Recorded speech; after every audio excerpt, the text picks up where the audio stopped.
سورۃ الحج آیت نمبر 23۔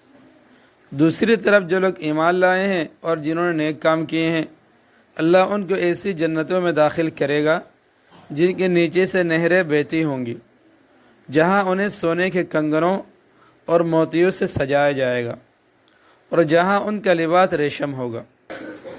آیت نمبر 24۔ اور وجہ یہ ہے کہ ان لوگوں کی رسائی پاکیزہ بات یعنی کلمہ توحید تک ہو گئی تھی، اور وہ اس خدا کے راستے تک پہنچ گئے تھے جو ہر تعریف کا مستحق ہے۔ آیت نمبر 25۔ بے شک وہ لوگ سزا کے لائق ہے جنہوں نے کفر اپنا لیا ہے،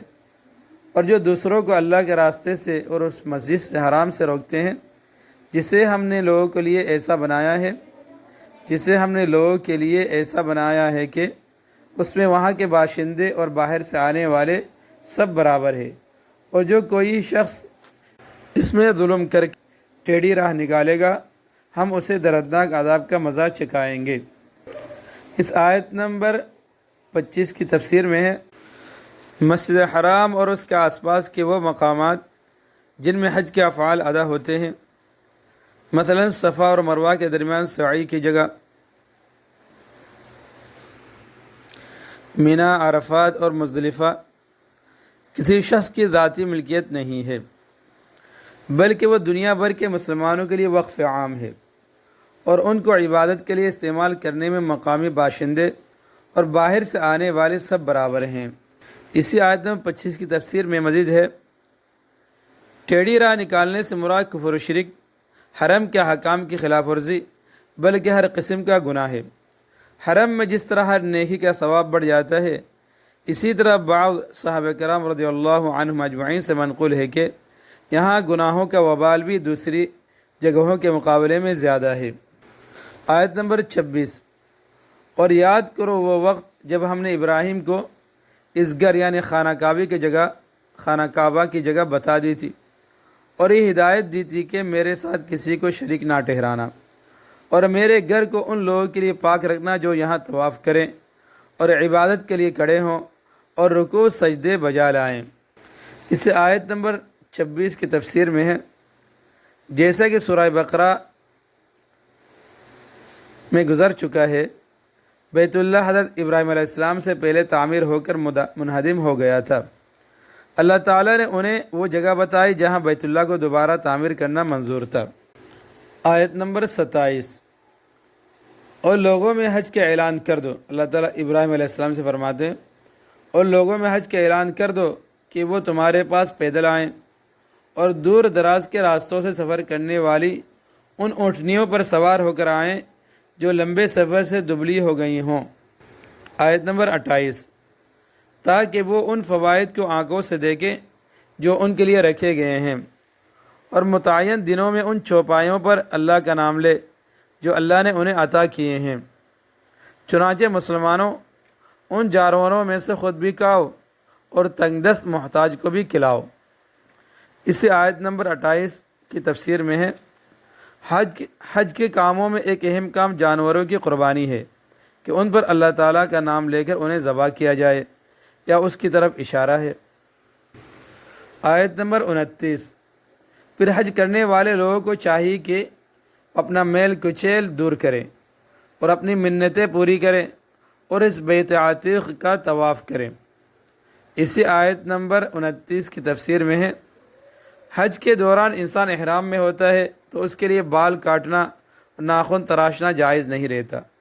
یہ پابندیاں اس وقت ختم ہوتی ہے جب وہ حج کی قربانی سے فارغ ہو جائے۔ چنانچہ یہاں میل کچیل دور کرنے کا مطلب یہ ہے کہ حج کرنے والے قربانی کے بعد جسم کے بال اور ناخن کاٹ سکتے ہیں، اور منتیں پوری کرنے کا مطلب یہ ہے کہ واجب قربانی کے علاوہ بہت سے حضرات یہ منتیں مان لیا کرتے تھے کہ حج کے موقع پر ہم اپنی طرف سے بھی قربانی کریں گے۔ اس کے بعد بیت اللہ شریف کے جس طواف کا ذکر ہے اس سے مراد طواف زیارت ہے۔ یہ طواف عام طور پر قربانی اور سر منڈانے کے بعد کیا جاتا ہے اور حج کا اہم رکن ہے۔ بیت اللہ کو یہاں بیت عتیق کہا گیا ہے۔ اس کے ایک معنی تو قدیم کے ہیں، یعنی اس معنی میں قدیم ترین گھر ہے کہ دنیا میں سب سے پہلا گھر ہے جو عبادت کے لیے تعمیر کیا گیا، اور اس کے ایک معنی آزاد کے بھی ہیں، اور ایک حدیث میں حضرت صلی اللہ علیہ وسلم نے اسے آزاد کہنے کی وجہ یہ بتائی ہے کہ اللہ تعالیٰ نے اسے ظالموں کے قبضہ کر لینے سے آزاد رکھا ہے۔ آیت نمبر 30، یہ ساری باتیں یاد رکھو، اور جو شخص ان چیزوں کی تعظیم کرے گا جن کو اللہ نے حرمت دی ہے تو اس کے حق میں یہ عمل اس کے پروردگار کے نزدیک بہت بہتر ہے۔ سارے مویشی تمہارے لیے حلال کر دیے گئے ہیں سوائے ان جانوروں کے جن کی تفصیل تمہیں پڑھ کر سنا دی گئی ہے، لہذا بتوں کی گندگی سے اور جھوٹی بات سے اس طرح بچ کر رہو۔ آیت نمبر 31، کہ تم یکسوئی کے ساتھ اللہ کی طرف رخ کیے ہوئے ہو، اس کے ساتھ کسی کو شریک نہ مانتے ہو، اور جو شخص اللہ کے ساتھ کسی کو شریک ٹھہرائے گا تو گویا وہ آسمان سے گر پڑا، پھر یا تو پرندے اسے اچک لے جائیں یا ہوا اسے کہیں دور دراز کی جگہ لا پھینکیں۔ آیت نمبر 30 کی تفسیر میں ہے، جانوروں کی قربانی کا ذکر آیت و مشرکین عرب کی اس جاہلانہ رسم کی بھی تردید کر دی گئی جس کے روح سے انہوں نے بتوں کے نام پر بہت سے جانوروں کو حرام قرار دے رکھا تھا۔ تفصیل کے لیے سورہ انعام۔ چنانچہ یہ بتا دیا گیا کہ یہ سب چوپائے تمہارے لیے حلال ہے سوائے ان چیزوں کے جنہیں قرآن کریم نے سورہ مائدہ میں حرام قرار دیا ہے۔ پھر اسی کے ساتھ جن بنیاد پر مشرکین ان جانوروں کو حرام قرار دیتے تھے، یعنی بتوں کو اللہ تعالیٰ کا شریک ماننا اور ان کے نام پر جانوروں کو چھوڑ دینا، اس بنیاد کو بھی فرما کر ختم کر دیا گیا ہے کہ بتوں کی گندگی سے اور جھوٹی باتوں سے بچو۔ آیت نمبر 31 جو اس کی اگلی آیت ہے اس کی تفسیر میں ہے، اس تمثیل کا مطلب یہ کہ ایمان کی مثال آسمان کی سی ہے، جو شخص شرک کا ارتکاب کرتا ہے وہ ایمان کے بلند مقام سے نیچے گر پڑتا ہے۔ پھر پرندوں کے اچک لے جانے کا مطلب یہ کہ اس کی خواہشات اسے راہ راست سے بھڑکا کر ادھر ادھر لیے پھرتی ہے، اور ہوا کے دور دراز پھینک دینے سے اس بات کی طرف اشارہ ہے کہ شیطان اسے مزید گمراہی میں مبتلا کر دیتا ہے۔ خلاصہ ہے کہ ایسا شخص ایمان کے بلند مقام سے نیچے گر کر اپنے نفسانی خواہشات اور شیاطین کا غلام بن بیٹھتا ہے جو اسے گمراہی کی انتہا تک پہنچا دیتے ہیں۔ آیت نمبر 32، یہ ساری باتیں یاد رکھو، اور جو شخص اللہ کے شاعر کی تعظیم کرے تو یہ بات دلوں کے تقوی سے حاصل ہوتی ہے۔ اس آیت نمبر 32 کی تفسیر میں ہے، شاعر کے معنی ہے وہ علامتیں جن کو دیکھ کر کوئی دوسری چیز یاد آئے۔ اللہ تعالیٰ نے جو عبادتیں واجب قرار دی ہے اور خاص طور پر جن مقامات پر حج کی عبادت مقرر فرمائی ہے وہ سب اللہ تعالیٰ کے شاعر میں داخل ہیں اور ان کی تعظیم ایمان کا تقاضا ہے۔ آیت نمبر 33، تمہیں ایک معین وقت تک ان جانوروں سے فوائد حاصل کرنے کا حق ہے، پھر ان کے حلال ہونے کی منزل اسی قدیم گھر یعنی خانہ کعبہ کے آس پاس ہے۔ اسی آیت نمبر 33 کی تفسیر میں ہے، یعنی جب تک تم نے ان جانوروں کو حج کی قربانی کے لیے خاص نہ کر لیا ہو اس وقت تک تم ان سے ہر طرح کے فوائد حاصل کر سکتے ہو۔ ان پر سواری کرنا بھی جائز ہے، ان کا دودھ پینا بھی، ان کے جسم سے اون حاصل کرنا بھی، لیکن جب انہیں حج کے لیے خاص کر لیا گیا تو پھر ان میں سے کوئی کام جائز نہیں رہتا۔ اس کے بعد تو انہیں بیت اللہ کے آس پاس یعنی حدود حرم میں ذبح کر کے حلال کرنا ہی واجب ہے، اور حج کے لیے خاص کرنے کی مختلف علامتیں ہیں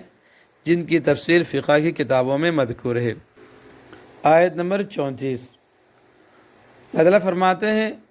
اور ہم نے ہر امت کے لیے قربانی اس غرض کے لیے مقرر کی ہے کہ وہ ان مویشیوں پر اللہ کا نام لے جو اللہ نے انہیں عطا فرمائے ہیں، لہذا تمہارا خدا بس ایک ہی خدا ہے، چنانچہ تم اسی کی فرمانبرداری کرو اور خوشخبری سنا دو ان لوگوں کو جن کے دل اللہ کے آگے جھکے ہوئے ہیں۔ آیت نمبر 35، جن کا حال یہ کہ جب ان کے سامنے اللہ کا ذکر کیا جاتا ہے تو ان کے دلوں پر رعب طاری ہو جاتا ہے، اور جو اپنے اوپر پڑنے والے ہر مصیبت پر صبر کرنے والے ہیں اور نماز کو قائم کرنے والے ہیں، اور جو رزق ہم نے انہیں دیا ہے اس میں سے اللہ کے راستے میں خرچ کرتے ہیں۔ آیت نمبر 36، اور قربانی کے اونٹ اور گائے کو ہم نے تمہارے لیے اللہ کے شاعر میں شامل کیے ہے، تمہارے لیے ان میں بھلائی ہے، چنانچہ جب وہ ایک قطار میں کھڑے ہوں ان پر اللہ کا نام لو، پھر جب ذبح ہو کر ان کے پہلو زمین پر گر جائیں تو ان کے گوشت میں سے خود بھی کھاؤ اور ان محتاجوں کو بھی کھلاؤ جو صبر سے بیٹھے ہوں، اور ان کو بھی جو اپنی حاجت ظاہر کرے۔ اور ان جانوروں کو ہم نے اسی طرح تمہارے تابع بنا دیے ہے تاکہ تم شکر گزار بنو۔ اسی آیت نمبر 36 کی تفسیر میں ہے، یہاں قرآن کریم نے 2 لفظ استعمال فرمائے ہیں، ایک قانع جس کا مطلب ہے وہ شخص جو حاجت مند تو ہے لیکن اپنی حاجت کسی کے سامنے ظاہر نہیں کرتا بلکہ صبر کیے بیٹھا ہے، اور دوسرا معتر جس کا مطلب وہ شخص جو اپنی حاجت اپنی کسی قول یا فعل سے ظاہر کر دے۔ آیت نمبر 37، اللہ کو نہ ان کا گوشت پہنچتا ہے نہ ان کا خون، لیکن اس کے پاس تمہارا تقوی پہنچتا ہے۔ اس نے یہ جانور اسی طرح تمہارے تابع بنا دیے ہیں تاکہ تم اس بات پر اللہ کی تکبیر کرو کہ اس نے تمہیں ہدایت عطا فرمائی ہے، اور جو لوگ خوش اسلوبی سے نیک عمل کرتے ہیں انہیں خوشخبری سنا دو۔ آیت نمبر 38، بے شک اللہ ان لوگوں کا دفاع کرے گا جو ایمان لے آئے ہیں، یقین جانو کہ اللہ کسی دغاباز ناشکری کو پسند نہیں کرتا۔ اس آیت نمبر 38 کی تفسیر میں ہے، مکہ مکرمہ میں کافروں کی طرف سے مسلمانوں پر جو ظلم توڑے جا رہے تھے، شروع میں قرآن کریم ہی نے انہیں بار بار صبر سے کام لینے کا حکم دیا تھا۔ اب اس آیت میں یہ تسلی دی جا رہی ہے کہ مسلمانوں کے لیے صبر آزما مرحلہ اب ختم ہونے والا ہے اور وقت آ گیا ہے کہ ان ظالموں کا ظلم کا جواب دیا جائے۔ چنانچہ اگلی آیت میں مسلمانوں کو جہاد کی اجازت دی گئی ہے، لیکن اس سے پہلے یہ خوشخبری دی گئی کہ اللہ تعالیٰ خود مسلمانوں کا دفاع کرے گا، اس لیے اللہ تعالیٰ خود مسلمانوں کا دفاع کرے گا، اس لیے وہ اب بے خوف ہو کر لڑیں۔ اور وجہ یہ ہے کہ جن لوگوں سے لڑائی ہونی ہے وہ دغاباز اور ناشکرے لوگ ہیں جنہیں اللہ تعالیٰ پسند نہیں کرتا، اس لیے وہ ان کے خلاف مسلمانوں ہی کی مدد کرے گا۔